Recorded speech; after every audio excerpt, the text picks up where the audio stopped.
Lucknow versus Gujarat एक और thriller आपको देखने को मिलने वाला है क्योंकि दोनों टीमें अपना आखिरी मुकाबला लास्ट बॉल फिनिश करके आ रही हैं और सिर्फ खेल के नहीं आ रही हैं, अपना आखिरी मुकाबला जीत करके भी आ रही हैं। और जब वही टीमें आमने सामने होंगी तो आपको एक और थ्रिलर देखने को मिलेगा। बात पहले जीटी की टीम की करें तो स्पेशली जिस तरह से उन्होंने मुकाबला जीता, एक वक्त तो यही लग रहा था कि डीसी की टीम बड़ी आसानी से जीत जाएगी। केएल राहुल जिस तरह बल्लेबाजी कर रहे थे, डेविड मिलर के साथ भी उनकी पार्टनरशिप शुरू हो गई थी, फिर उनकी इंजरी होती है, फ्लो जाता है डीसी की बैटिंग का, केएल राहुल, टाइसन स्टब्स ये सब आउट होते हैं, देन डेविड मिलर आके जिस तरह की पारी खेलते हैं तो वहां से मुकाबला उन्होंने ऑलमोस्ट निकाल लिया था। वो तो उनका ब्रेन फेड हो गया कि वो सिंगल उन्होंने डिनाई कर दिया, अदरवाइज सुपर ओवर में भी चला जाता मुकाबला ना। तो दिल्ली के पास टी नटराजन जैसा गेंदबाज था जो शायद मुश्किल बना देता जीटी के लिए उस मुकाबले को जीतना। लेकिन दूसरी तरफ अगर लखनऊ को देखो आप, तो लखनऊ भी ऑलमोस्ट इम्पॉसिबल सिचुएशन से जीत के आ रही थी। 6-7 विकेट गिर जाते हैं। आवेश खान के साथ मुकुल चौधरी ने जैसे बल्लेबाजी की, बातें सीजन शुरू होने से पहले बहुत हुई, बहुत लोगों ने कहा, हमने भी बहुत बात की थी मुकुल चौधरी के बारे में, लेकिन जब परफॉर्मेंस नहीं आ रही थी तो थोड़े थोड़े से डाउट्स आने शुरू होते हैं लोगों को। लेकिन मुकुल चौधरी ने बताया कि जो टैलेंट वो दिखा रहे थे अंडर 23 स्टेट ए में, इससे पहले सैयद मुश्ताक अली ट्रॉफी में, यार छक्के उन्होंने कहां कहां लगाए। और जिस तरह से स्पेशली उन्होंने जो बैव अरोरा का आउटसाइड द ऑफ स्टंप छक्का मारा आखिरी वाला, बहुत डिफिकल्ट शॉट था। और फिर उन्होंने कैमरून ग्रीन को जो मारा, मतलब हर छक्का अपने आप में एक कहानी लिख के गया और एक बड़ी यादगार पारी उन्होंने खेली है। और ऐसे मुकाबले याद रहते हैं, और ऐसे मुकाबले सिर्फ याद नहीं रहते, ऐसे मुकाबले प्लेयर भी बनाते हैं। तो लखनऊ सुपर जायंट्स ने एक प्लेयर बना लिया है जो उनके लिए फिनिशिंग का काम कर रहा है। बट जीटी की टीम पिछला मुकाबला जो जीती थी उसमें जॉस बटलर ने जिस तरह की पारी खेली, और Jos Buttler is a T20 GOAT. अगर मैं ढूंढने जाऊं ना कि T20 क्रिकेट में दुनिया में टॉप 3 बैट्समैन कौन से हैं ऑल टाइम ग्रेट, तो जॉस बटलर उसमें से एक जरूर होंगे। आपके हिसाब से कौन से 3 प्लेयर होंगे अगर T20 में मैं कहूं कि ये गोट है? और मैं क्यों कह रहा हूं जॉस बटलर को T20 गोट, क्योंकि उसकी बल्लेबाजी में हर गियर है। आप कहो कि खेलते चले जाओ, वो आपको 15 बॉल में 50 बना के दे देगा। आप बोलो कि ये टाइम निकालना है, यहाँ खड़े होना है, थोड़ा रोटेट करना है, डिफेंस करना है, वो भी कर लेगा। और गेम सिचुएशन के हिसाब से बॉलर पिक करना है, बैट्समैन पिक करना है, मतलब बहुत वर्सटैलिटी है। अदरवाइज आप T20 क्रिकेट में क्या देखते हैं कि या तो जो टेस्ट टाइप प्लेयर होते हैं वो एक तरह से गेम खेलते हैं तो थोड़ा सॉलिडिटी, स्टेबिलिटी देते हैं। जॉस बटलर आपको सॉलिडिटी और स्टेबिलिटी भी दे सकता है, एट द सेम टाइम उतना ही डिस्ट्रक्टिव एंड डेंजरस हो सकता है जितना कोई और स्ट्राइकर हो सकता है। और सबसे इंपॉर्टेंट चीज जो टेम्परामेंट की बात होती है ना, मैचेस जिताने वाली, आप इतिहास उठा के देख लीजिए कि जॉस बटलर ने कितने मैचेस जिताए हुए हैं जिस भी फ्रेंचाइजी के लिए खेले, चाहे वो इंग्लैंड हो, चाहे वो आरआर हो, चाहे वो मुंबई हो, चाहे अभी वो जीटी के लिए खेल रहे हैं, उनका इंपैक्ट बहुत बड़ा रहता है। That is why I am saying कि Jos Buttler is a T20 goat. और फिर दूसरा T20 गोट इधर और भी है, राशिद खान, जो अभी तक 2-3 सीजन से स्ट्रगल करते हुए नजर आ रहे थे, लेकिन इस बार गेंदबाजी थोड़ी सी बेटर हो रही थी। और इस बार राशिद खान अच्छी चीज क्या कर रहे हैं कि थोड़ा सा स्लो कर रहे हैं, थोड़ा सा हवा देने की कोशिश कर रहे हैं, जो एक क्लासिकल लेग स्पिन वाली बात होती है उस पर लौट रहे हैं। क्योंकि अभी तक जितना तेज कर रहे थे, जितना फ्लैटर ट्रेजेक्टरी पर करने की कोशिश कर रहे थे, उतनी ज्यादा पिटाई हो रही थी। और पिछले मैच में तो उन्होंने क्या स्पेल डाला यार, जब आप 210 रन के मैच में 3 विकेट लेते हैं, 17 रन देके आपने मैच वहीं खत्म कर दिया यार। उसके बाद अगर सामने वाली टीम मैच लेके गई तो उन्होंने बहुत सेंसिबल प्ले किया होगा और आपके बाकी बॉलरों की पिटाई बहुत हुई होगी। तो 2 बॉलर ऐसे थे जिन्होंने 52 रन दिए, तभी मैच वहां तक पहुंचा। अदरवाइज राशिद खान ने जो स्पेल डाल दिया था अपनी टीम के लिए, मैच सील कर दिया था। तो जीटी के लिए अच्छा ये हो गया कि 2 मैच विनर वो फॉर्म में वापस आ गए, क्योंकि जॉस बटलर भी काफी टाइम से रन नहीं बना रहे थे। वो इंग्लैंड के लिए भी स्ट्रगल कर रहे थे और उनकी फॉर्म एक कंसर्न बनी हुई थी। पहले मैच में आए, थोड़ा स्लो बल्लेबाजी कर गए क्योंकि उनको टाइम चाहिए सेटल इन होने के लिए। तो जीटी की टीम भी सडनली जो है वो थोड़ा सा बेटर लगने लग गई है।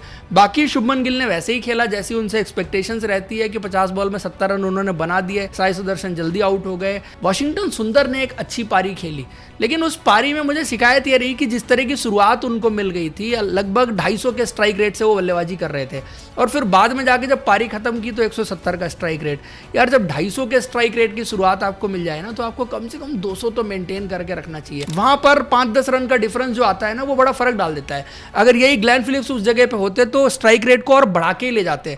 आप जनरली क्या देखते हैं कि शुरू में स्ट्राइक रेट कम होता है, फिर बढ़ता जाता है, बढ़ता जाता है। प्रोग्रेशन ऐसे ही होता है T20 की पारी का, बट वॉशिंगटन का वैसा नहीं था। तो वॉशिंगटन के चलने से डीसी की बल्लेबाजी सही दिखने लग गई। बाकी तो राहुल तेवतिया और बाकियों ने वैसा ही काम किया जैसा वो करते रहे। फिर गेंदबाजी पर अगर आप डीसी की आ जाओ तो गेंदबाजी सिराज भी पिट रहे हैं, कृष्णा भी पिट रहे हैं, बट कृष्णा पिटने के बावजूद भी ना क्रूशल विकेट ले लेते हैं और क्रूशल गेंद उन्होंने डेविड मिलर को जिस तरह से डाल दी ना, जो उनकी स्ट्रेंथ है, स्लोअर बाउंसर जिस तरह से उन्होंने ट्राई किया, तो आई थिंक प्रसिद्ध कृष्णा वो कैरेक्टर दिखा रहे हैं जो वो पिछले साल भी दिखा रहे थे, इस बार भी दिखा रहे हैं। रबाडा भी ठीक गेंदबाजी कर रहे हैं।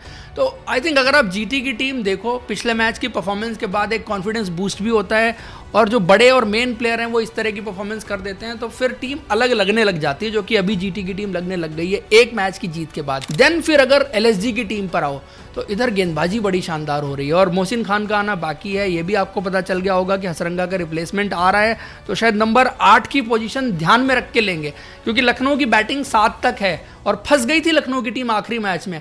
8 नंबर पर आपको आज की टी20 क्रिकेट में बैट्समैन चाहिए ही चाहिए। वो तो मुकुल चौधरी ऐसी पारी खेल गए कि बिना आवेश खान के किसी कंट्रीब्यूशन के उन्होंने अकेले जिता दिया। आप कहते हैं ना कि सिंगल हैंडेडली एक तरफा, वो एक तरफा 50 रन आखिरी जो है मुकुल चौधरी ने अपने बल्ले से बनाए, उसमें आवेश खान का कंट्रीब्यूशन सिर्फ 1 रन का है, लेकिन हाँ वो भी रन क्रूशल था जो उन्होंने एक मौके पर लेके दे दिया। बट आप देखो सिंगल हैंडेडली मुकुल चौधरी ने इस मैच को जिताया है। बाकी अगर आप देखो जो स्ट्रेंथ है लखनऊ की टीम की बल्लेबाजी, वो थोड़ा सा डगमगा गई है। पिछले मैच में 150 चेज करते हुए भी ऋषभ पंत की पारी नहीं आती, तब भी फंस गए थे, 5-6 विकेट निकल गए थे। इस मैच में आप देखो जो 3 बड़े बल्लेबाज हैं उनके रन नहीं बने, निकोलस पूरन के रन अभी भी नहीं बन रहे हैं, उधर मिच मार्श के भी रन वैसे नहीं बन रहे जैसे पिछले सीजन बन रहे थे। एडन मार्करम की फॉर्म दिख रही है लेकिन वो बड़ी पारियों में कन्वर्ट नहीं हो रही है। फॉर्म तभी तक आपकी अच्छी लगती है जब रन बन रहे होते हैं। आप अच्छे दिखने वाले 20-25 बना के आउट होते हैं तो वो फिर किसी काम के नहीं होते हैं, जिस तरह से अभी एडन मार्करम की बल्लेबाजी चल रही है। देन अगर गेंदबाजी पर आ जाओ तो गेंदबाजी अच्छी हो रही है, जैसे दिग्विजय राठी, बड़ा ग्राउंड लखनऊ का, तो वहां पर गेंदबाजी करने का मौका मिलेगा तो वो भी एक चीज रहेगी। मणिवर्ण सिद्धार्थ ने भी अच्छी गेंदबाजी की है, वो एक इंप्रेसिव चीज रही।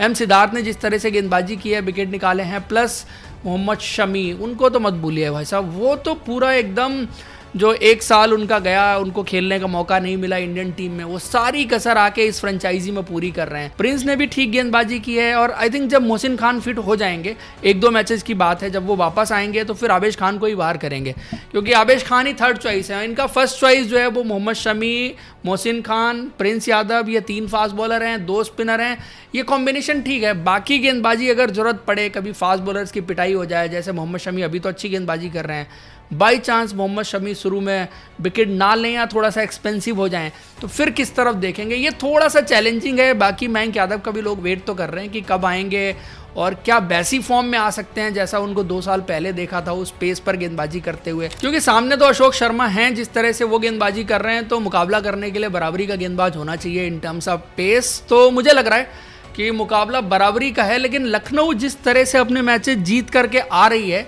और जितनी अच्छी गेंदबाजी जीटी की दिख रही है, गेंदबाजी तो जीटी ने अच्छी की है, इसमें कोई क्वेश्चन नहीं है। In terms of quality GT ने वो गेंदबाजी दिखाई है, और स्पेशली कृष्णा ने, कगिसो रबाडा ने, राशिद खान ने, सिराज ने भी ओकेजनली एक आधा ओवर अच्छा डाल दिया है। हालांकि पिटाई उनकी हर मैच में हुई है, 50 रन के नज़दीक वो ऑलमोस्ट हर मैच में पहुंच रहे हैं, तो एक्सपेंसिव हो रहे हैं। टी20 में इकोनॉमी भी मायने रखता है, लेकिन जिस हिसाब से जीटी की बैटिंग चल रही है तो I think it's going to be a very very close game, जहां पर मार्जिनल एज में अगर किसी टीम को दूं तो अगर लखनऊ का टॉप ऑर्डर चला तो लखनऊ, अदरवाइज फिर जीटी इस मैच में आगे रहने वाली है। आप लोगों को क्या लग रहा है कमेंट करके बता दीजिए, और अभी तक आपने सब्सक्राइब नहीं किया हमारे चैनल को सब्सक्राइब कर दीजिए, वीडियो को लाइक कर दीजिए एंड हाइप करना मत भूलिए। Thank you, see you in next video.